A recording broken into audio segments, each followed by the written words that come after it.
Hi from HeliSimHangar in Basel. My name is Michael and I'm a former private helicopter pilot on the Guimbal Cabri G2 helicopter.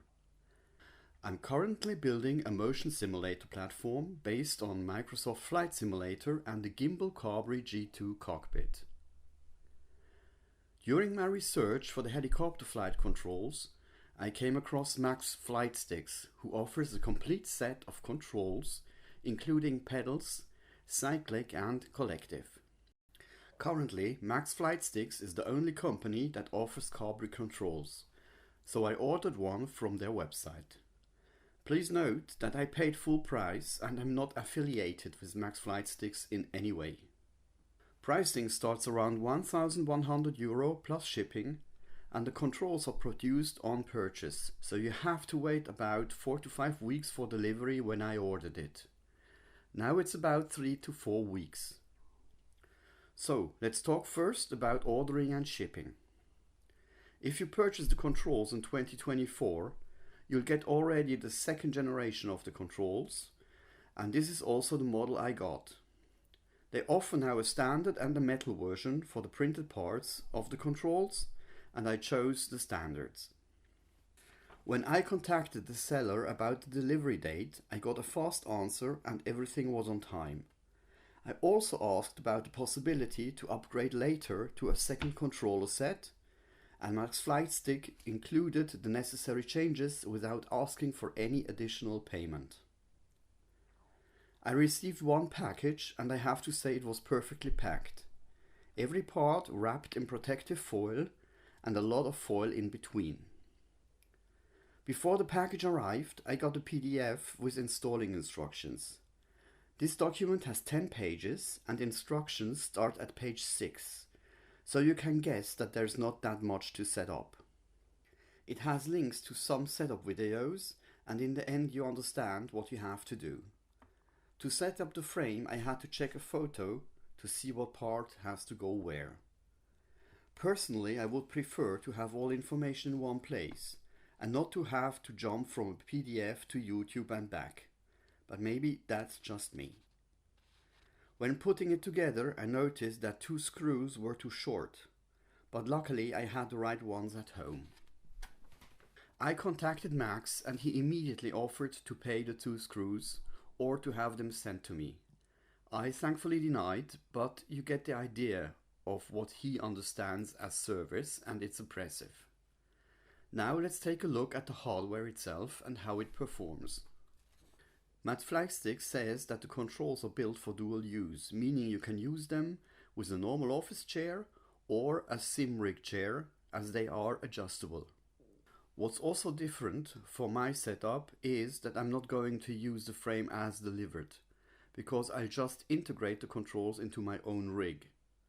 So in conclusion, depending on your use, some shortcomings are more or less important to you. So please keep this in mind and let's start with the frame. And here I already have some issues. The least important one are the end caps, which are very difficult to put on. Max told me to use a plastic hammer, but this is not mentioned in the manual. Additionally, the caps are not that rigid, and so one already broke when trying to put it on. I already reported this to Max and he will look for a better quality.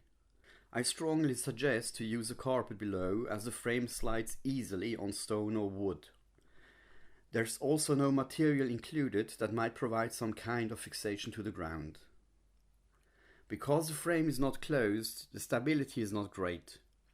If you press the pedals to the maximum, which you have to do for example when doing outer rotation, the frame bends.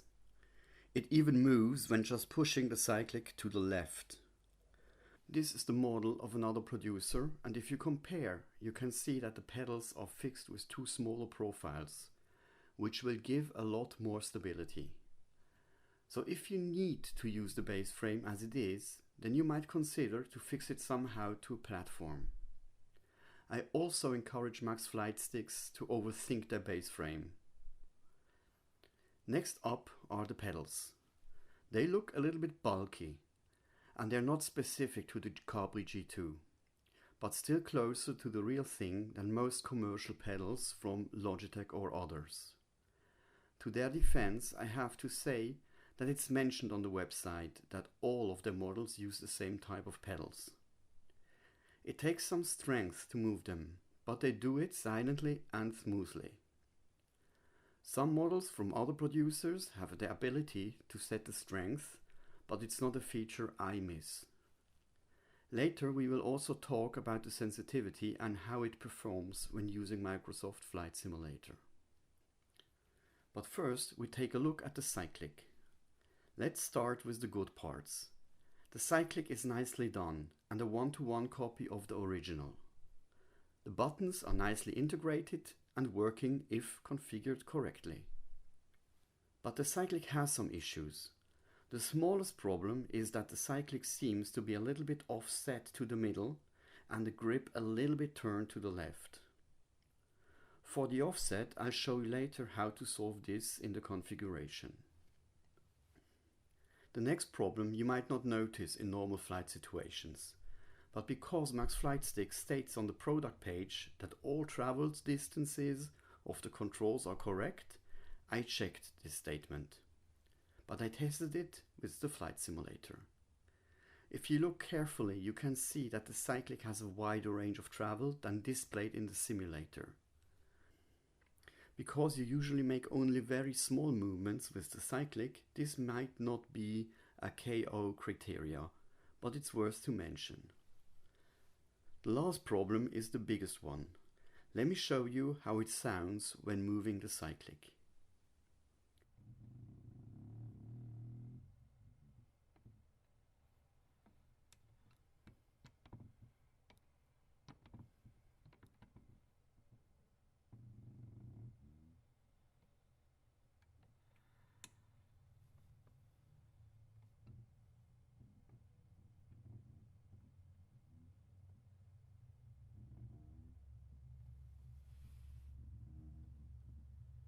MaxFlightStick states that this gets better with time, and I use the Cyclic now for about 5 to 10 hours with no real difference. Especially after holding the Cyclic for some time in a static position and then moving it, the pistons make this sound. And what's even worse is that you can also feel a small resistance, which makes fine movements really difficult. It's not helping that you have great Hall effect sensors, but then the mechanics ruin the effect. The summary of the Cyclic is mixed. It's usable, looks nice and does the job, but it's still not even close to perfection. The last part of the controls is the collective, which is also a rather good copy of the Guimbal collective with the governor switch and the starter button. The collective consists of two parts, the lever and the throttle. Unfortunately, both the lever and the throttle are disappointing, and I'll show you why. First, the lever. It's too short compared to the original, and therefore the working angle is visibly different to the real one. Let me remind you that MaxFlightStick claims to have real travel distances, and the video shows clearly that this is not the case. But much worse than this is the same piston problem like with the Cyclic. Just that in this case it affects your flying experience strongly. It's almost impossible to move the Cyclic free of traction and smoothly. Especially in hover or when starting and landing, you have troubles to control the helicopter softly, and hovering in ground effect is close to impossible without strong up and down movements of the helicopter. I'm not sure what part to blame here. Is it the piston or the sensor? Are there not enough steps of sensitivity, or does the hardware give you the impression that you can move the collective only in small steps? Remember that the controls are made for dual use, chair or rig. Because they are adjustable? Well, look again, you can't adjust the collective because the piston is blocking the travel range. To fix this, you have to improvise and maybe cut the profile. I think to remember that the original throttle of the Cabri has much more turning range that allows you to fine adjust the power than the throttle from MaxFlightStick. But I can be wrong.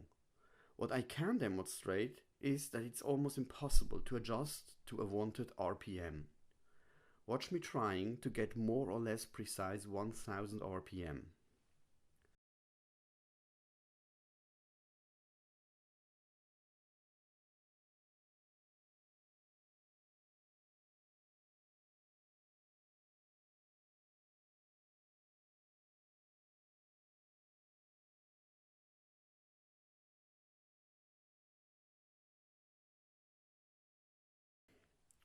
The movement of the throttle also feels like little steps that are the minimal possible movement. But in Flight Simulator, already the smallest possible change makes the RPM drop or raise plus minus 1 or 200 RPM. Again, here the same question, is this a mechanical or a sensor problem?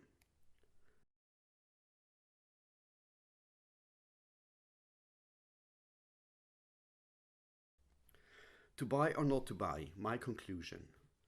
The controls have some issues that might be relevant to you depending on your use case. For simple flying they do the job, but if you are a serious simmer, then you will not be happy, at least until MaxFlightSticks make some serious improvements. The Rudder is okay, the Cyclic could be better, but does the job, and the Collective is a pain. I love the gimbal helicopter and I'll stick to the controls, hoping for some improvements. In the next video I'll show you how to get the best out of the controls and how to set them up in Microsoft Flight Simulator. Thanks from HeliSimHangar, over and out.